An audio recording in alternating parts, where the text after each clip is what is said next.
giờ ok số đấy rồi cái này cái video nàyខ្ញុំចង់បង្ហាញឲ្យគ្នាបន្តិចទាក់ទងមួយនឹងការ save file លើកុំព្យូទ័រអញ្ចឹងបើសិនជាយើងមានកុំព្យូទ័រ2កុំព្យូទ័រនេះហើយកុំព្យូទ័រនេះឥឡូវនេះខ្ញុំចង់បាននេះ picture 3នេះ picture 3នេះមកដាក់កុំព្យូទ័រនេះតាមរយៈការ save file ហ្នឹងតើខ្ញុំអាចធ្វើការ save file ពីកុំព្យូទ័រមួយនេះចូលដាក់ក្នុង desktop ខ្ញុំបានអត់អញ្ចឹងបានដើម្បីអាចធ្វើបានយើងត្រូវការទៅ share ពី folder នេះមកអញ្ចឹងយើងត្រូវបើក file share ពី folder នេះហើយយើងធ្វើការ host snap របស់កុំព្យូទ័រនេះឲ្យវាស្គាល់មួយនឹងlaptop របស់ខ្ញុំនេះអញ្ចឹងនេះគឺជា desktop របស់ខ្ញុំអញ្ចឹងបើសិនជាយើងចង់យក file ពីនេះមកយើងមិនចាំបាច់ផ្ញើតាមរយៈ Telegram អីយើងចង់ផ្ញើវាឲ្យយើងធ្វើការ access ពីឈ្មោះកុំព្យូទ័រនេះពីកុំព្យូទ័រ desktop របស់យើងធ្វើការ access ចូលនេះហើយគ្រាន់តែយើងបើក file share ពី desktop របស់យើងមកហើយយើង access ពីនេះមកយើងធ្វើការចូលយក file ពីនេះបានអញ្ចឹងតោះយើងទៅធ្វើទាំងអស់គ្នាអញ្ចឹងដើម្បីធ្វើបានទី1តោះចាំបងប្អូនគ្នាអញ្ចឹងទី1យើងធ្វើការចូលទៅក្នុង folder ដែលយើងបានដាក់នៅឯកសាររបស់យើងនឹងមកអូខេអញ្ចឹងខ្ញុំមាន3 picture ហ្នឹងអញ្ចឹងខ្ញុំចង់ save file ហ្នឹងចូលមកកាន់កុំព្យូទ័រនេះអញ្ចឹងយើងធ្វើការ rename សិនអញ្ចឹងនៅក្នុងនេះគឺខ្ញុំដាក់ថា folder អញ្ចឹងឥឡូវខ្ញុំធ្វើការ rename សិនអូខេ property ធ្វើការដាក់ថា share h a r e អូខេនេះ share អញ្ចឹងអារូបហ្នឹងអត់មាននៅក្នុងកុំព្យូទ័ររបស់ខ្ញុំទេខ្ញុំចូលមើលតាមខ្ញុំសិនឃើញទេអត់មានទេអញ្ចឹងយកអូខេវិញអូខេអញ្ចឹងវាចេញ share អូខេអញ្ចឹងដើម្បី share បានមកស្ដាំលើវាម្ដងទៀតយកពាក្យ show more option មកពាក្យ property ដែរហើយយើងនៅខាងលើនេះឃើញ base general ហើយមានពាក្យថា sharing អូខេអញ្ចឹងយើងធ្វើការបើក file share សិនអញ្ចឹងយើងធ្វើការ advanced share អូខេ advanced share យើងពាក្យ share យើងចុចមកចុច apply ចុច OK ចុច close អូខេ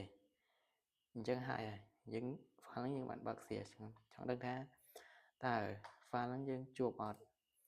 យើងធ្វើការទៅរកឈ្មោះកុំព្យូទ័រមួយនេះសិនដើម្បីធ្វើការឲ្យអានេះ pin ឲ្យវាស្គាល់គ្នាអញ្ចឹងយើងធ្វើការទៅ search ឈ្មោះវាយើងវាយ command មួយ cmd អូខេវាយ command cmd ហើយយើង search ឈ្មោះវាទៀតថា host name អូខេហើយ host name enter អូខេអញ្ចឹងនេះ desktop ដោយសារឈ្មោះនេះឈ្មោះ default របស់កុំព្យូទ័រហ្នឹងអញ្ចឹងយើងធ្វើការទៅ pin អាឈ្មោះនេះក្នុងកុំព្យូទ័រមួយនេះអូខេយើងចុច cmd មកខ្ញុំវាយខុស cmd អូខេវាយ command ហ្នឹងអញ្ចឹងដើម្បីឲ្យកុំព្យូទ័រមួយនេះមួយកុំព្យូទ័រមួយនេះវាស្គាល់គ្នាអត់យើងmaximize វាថាកុំព្យូទ័រនេះហើយនឹងកុំព្យូទ័រនេះវាស្គាល់គ្នានៅអញ្ចឹងយើងធ្វើការ pin វាយើងវាយឲ្យឈ្មោះនេះចូលនេះ desktop ខ្ញុំដាក់សទៅមក d des k t o អូខេហើយវាមាន underscore វាមាន underscore ទេគឺសញ្ញាដកហើយមានប្រភេទ oe f 7 npn អូខេ npn អូខេអញ្ចឹងឈ្មោះហ្នឹងហើយមួយឈ្មោះហ្នឹងអញ្ចឹងយើងវាយហើយយើងធ្វើការ enter វាអូខេស្គាល់ទេអូខេអញ្ចឹងវាចេញបែបនេះវាចេញទម្រង់បែបនេះអញ្ចឹងមានថាកុំព្យូទ័រហ្នឹងវាស្គាល់គ្នាហើយអូខេកុំព្យូទ័រនេះស្គាល់គ្នាហើយអញ្ចឹងទៅមួយទៀតអញ្ចឹងយើងយកទៅយកឈ្មោះឥឡូវនេះមកលើហ្នឹង copy មកហើយយើងចូល